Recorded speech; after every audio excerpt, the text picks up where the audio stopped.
સુરતના ડિંડોલીના મહાદેવનગર ખાતે નજીવી બાબતે એક યુવકની હત્યા કરનાર બે યુવકની ડિંડોલી પોલીસે ધરપકડ કરી છે.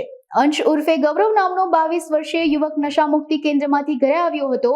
આ યુવકે મોબાઈલ ફોન પર વાત કરતા ઈસમને ગાળો નહીં બોલવાનું કહ્યું હતું.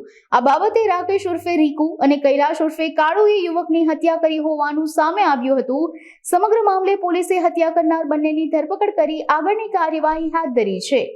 ડિંડોલી પોલીસ સ્ટેશન વિસ્તારમાં ગઈકાલે એક મર્ડરનો બનાવ બન્યો હતો.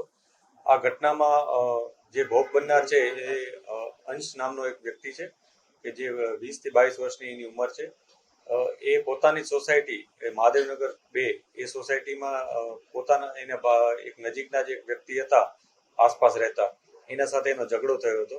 એ કાલુ ઉર્ફે કૈલાશ ઉર્ફે કાલુ રામો છે એની સાથે એનો ઝઘડો થયો હતો.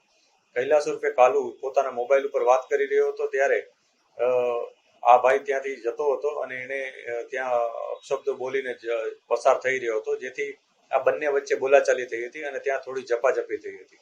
અને ત્યારબાદ તેઓ છૂટા પડી ગયા હતા અને પોતપોતાના જગ્યાએ જતા રહ્યા હતા. આ દરમિયાન જે ભોગ બનનાર છે ગૌરવ ઉર્ફે અંશ, એ ભોગ બનનાર પોતાના મિત્ર સાથે એ જ સોસાયટીમાં પરત ફરી રહ્યો હતો વ્હીકલમાં.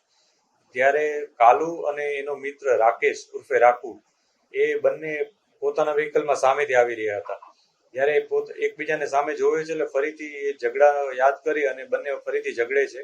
અને આ દરમિયાન જે આરોપી છે કૈલાશ ઉર્ફે કાલુ, એણે જે ભોગ બનનાર ગૌરવ ઉર્ફે હંસને ચાકુ મારી દે છે અને આ ચપ્પુનો એક ઘાવ ખૂબ જ ઊંડો હોવાથી જે ભોગ બનનાર છે એનું મૃત્યુ થાય છે.